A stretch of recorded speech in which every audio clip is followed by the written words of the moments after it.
So I was just taking Henry's daily picture and it struck me that his hair all of a sudden looks like a wig. Can you just put your head down a little bit, Henry? I don't know why it just looks like a wig. Me? My hair? Henry found something?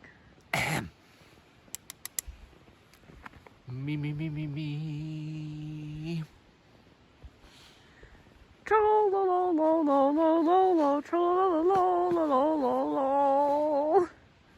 I can't remember. And guess what? When the conductor gets mad, he can break his wand in half. We're going by this really lovely river with a lot of waterfalls. This one's we passed the ones that were really close. It's kind of far away, but really pretty.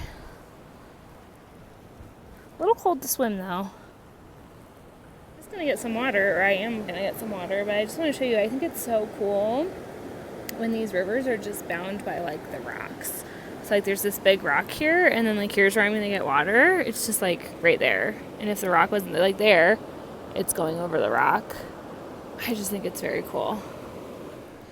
A little bug hanging out on my bear can. He likes my new wings.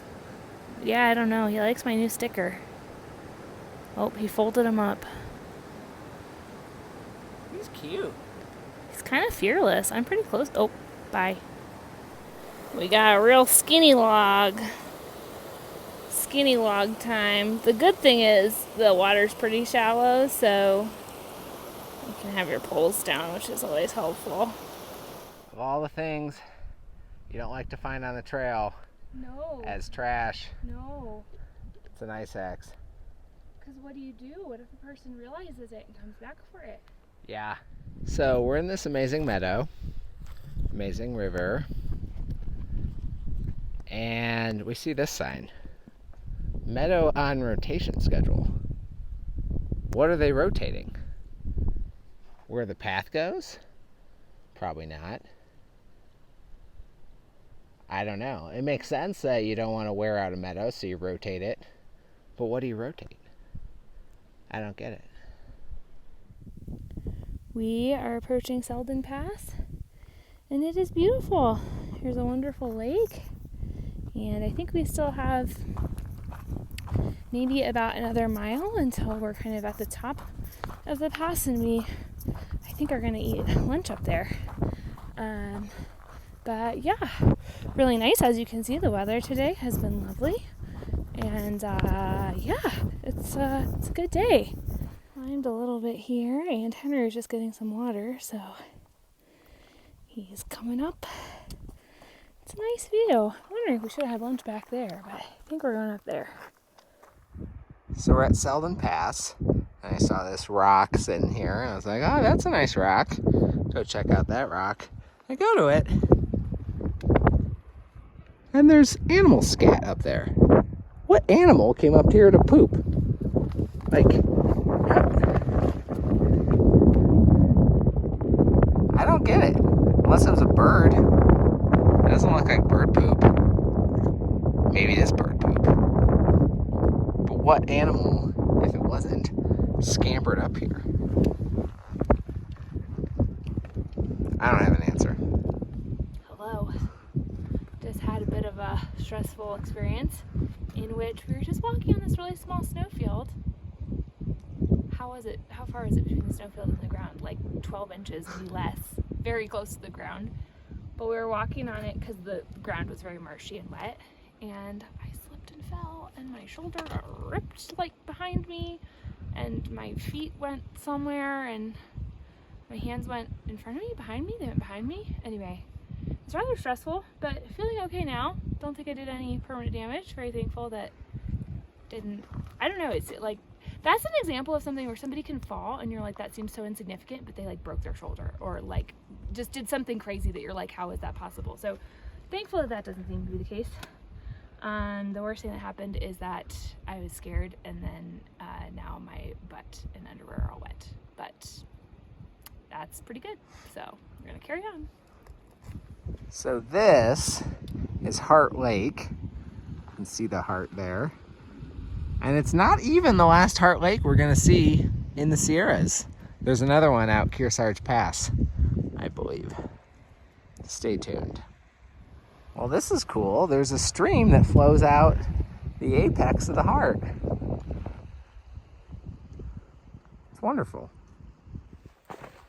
All right, we have experienced a day of reunions from our time going from Old Station to Dunsmuir, but mostly that significant day of snow travel as we approached Grizzly Peak, the day before Grizzly Peak. We just met 1, 2, 3, 4, 5, 6 people from that day, all of whom does not appear they're intentionally traveling together.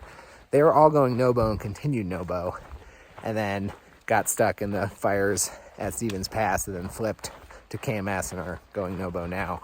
But yeah, crazy and really wonderful to see everyone. It's really funny how often you see people you thought you'd never see again. But Pam and I just discussed, and I think we're kind of out of people to see. We can't think of anyone left, but who knows? We don't know anyone else.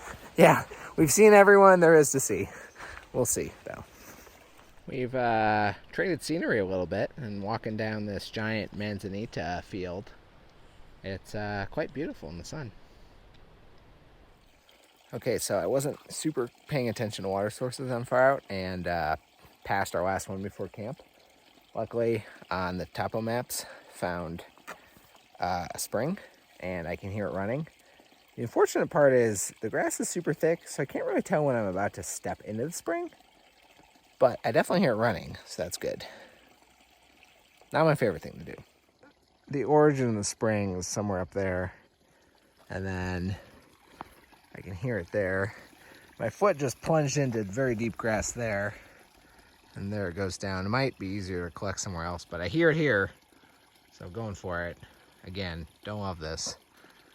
So once again, we're kind of like racing the sun a little bit to get to our campsite. And I think we'll make it a little bit better today. Yesterday, what happened was that when we got to the site we planned on, there are already some other people there, and we had a hard time finding a good spot. So we ended up going to the next spot where there actually were people there as well. But where's the trail? Oh, there it is.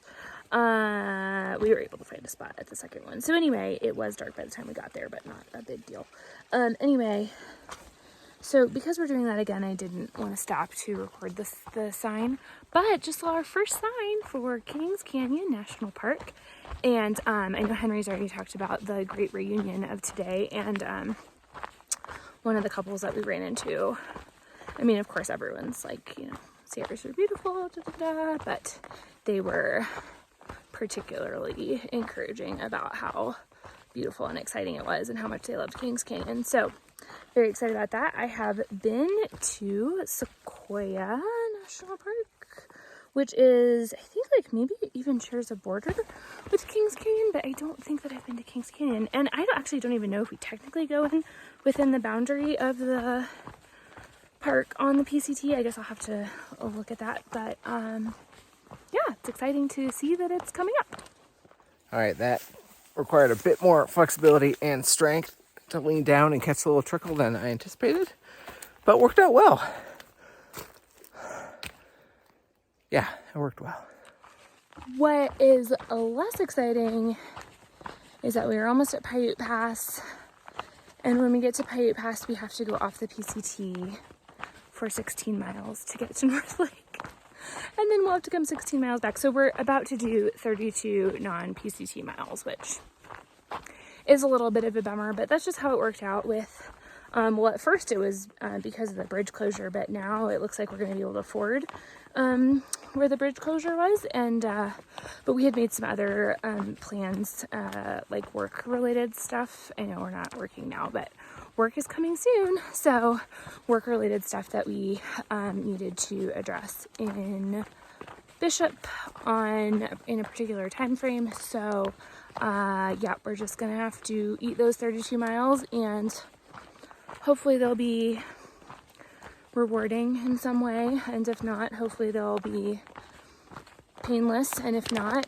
hopefully we'll live through them. I expect that at a minimum the third criteria will be met. Okay, so we just passed the turnoff to, oh my gosh, water flowing over the trail right here. I knew this was a possibility, so I don't regret what I did. But it's a little frustrating. Actually, no, that was fun. I enjoyed that. It was a fun adventure. There's the water. This is a continuation of the spring that I collected from. Anyway, as I was saying, we just passed the turnoff to the Muir Trail Ranch, which is like a, well, it's a trail ranch, where for a low fee of $100, you can send yourself a 5-gallon bucket with resupply food in it, and they will hold it for you. The reason it's so expensive is because they have to carry it up by donkey or burro or whatever. Mule. So that we did not do that. Plus, you have to give them like 3 weeks, to by the time you send it. Oh yeah, you also have to pay to send a 5-gallon plastic bucket through the U.S. Postal Service, which wouldn't be cheap, especially from Tennessee, where our resupplier in chief resides. And you need like 3-week lead time or something like that. So for a lot of reasons, we did not do that, which is partly leading to our kind of crazy resupply strategy, which I imagine we'll detail tomorrow because that's where it starts. We made it without our headlamps. It's the little victories.